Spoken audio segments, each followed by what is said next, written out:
ஆண்டவருடைய பிரசன்னம் எங்கே இருக்கிறதோ அங்கே எவ்வளவு பெரிய மலைகளா இருந்தாலும் அந்த பிரசன்னத்தினால அப்படியே உருகி போகும். ஆண்டவருடைய பிரசன்னத்தை நம்ம அனுபவிக்க நமக்குள்ளேயே நிறைய மாற்றங்கள் உண்டாகும். அதனால ஆண்டவருடைய பிள்ளைகள் அவருடைய பிரசன்னத்தை அனுபவிக்கிறதற்கு நமக்கு நிறைய நம்ம இடம் கொடுக்கணும்.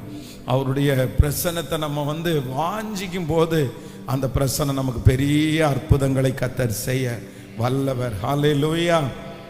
வேதம் சொல்லுது, ஆண்டவர் பிலிப்பு என்கிற மனுஷனை பார்த்து சொல்லுகிறார், அந்த ரதத்தோடே போய் சேர்ந்து கொள். அப்படின்னா ரதம் ரொம்ப வேகமா ஓடிட்டு இருக்கிறது. அந்த ரதத்துல கந்தாகே என்கிறவருடைய மந்திரி ஏசாயா தீர்க்க தரிசன புஸ்தகத்தை அவர் வாசிச்சிட்டு இருக்கிறாரு. ஆனா வாசிக்கிற அந்த பகுதி அவருக்கு தெரியல. அப்ப ஆண்டவர் சொல்றாரு, பிலிப்போ பார்த்து அந்த ரதத்தோடே நீ போய் சேர்ந்து கொள். அப்படின்னா அது வரைக்கும் ரொம்ப மெதுவா அமைதியா போயிட்டு இருந்த அந்த மனுஷனை ஆண்டவர் என்ன பண்ண போறாருன்னா, அடுத்த படி நீ ஓடு அப்படின்றார். அந்த ரதத்தோட சேர்ந்து ஓடு அப்படின்றாரு.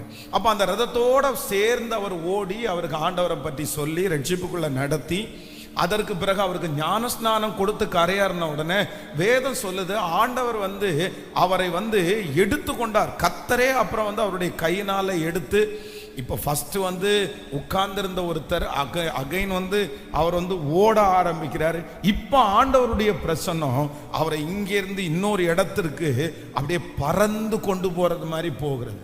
அப்போ ஆண்டவருடைய பிள்ளைகள் நம்ம ஒரே அனுபவத்தில் நம்ம எப்பவுமே இருந்துடக்கூடாது. அதுதான் நம்ம பாடும்போது கூட பாடுவோம், கணுக்கால் அளவு போதாதையா, முழங்கால் அளவு போதாதையா, நீந்தி நீந்தி மூழ்கணுமே, மிதந்து மிதந்து மகிழணுமே. அப்போ சில காலங்கள் ஆண்டவர் நம்ம அமைதியாய் நடக்கிற காலத்தை ஆண்டவர் தரமாட்டார், ஓடுற காலத்தை தருவார். நான் நம்புறேன் ஆண்டவர் இப்ப நமக்கு எந்த காலத்தை ஆரம்பிச்சிருக்கிறார்னா, சிலருடைய வாழ்க்கையில ஓடுகிற காலத்தை ஆண்டவர் ஆரம்பிச்சிருக்கிறார். நீங்க எதையும் பார்க்க வேண்டாம், நீங்க ரதத்தோடு போய் சேருவதற்கு நீங்க வேகமானா போதும். மற்ற காரியத்தை என்ன செய்யணுமோ அதை கர்த்தர் செய்ய வல்லவரா இருக்கிறார். நான் நம்புகிறேன் ஆண்டவர் உங்களை தட்டி எழுப்பி கர்த்தர் உங்களை ஓட பண்ண போகிறார். அந்த ரதத்திலே இருக்கிற நபர்கள் முக்கியமானவர்களா இருக்க போகிறார்கள். ராஜாக்களை அபிஷேகம் பண்ணுகிற பெரிய மனிதர்களை கர்த்தருக்குள்ளே நடத்துகிற அந்த அபிஷேகத்தை ஆண்டவர் சீக்கிரமாய் இந்த சத்தத்தை கேட்கிற ஒவ்வொருத்தருக்கும் கர்த்தர் தரப்போகிறார். ஆமென்.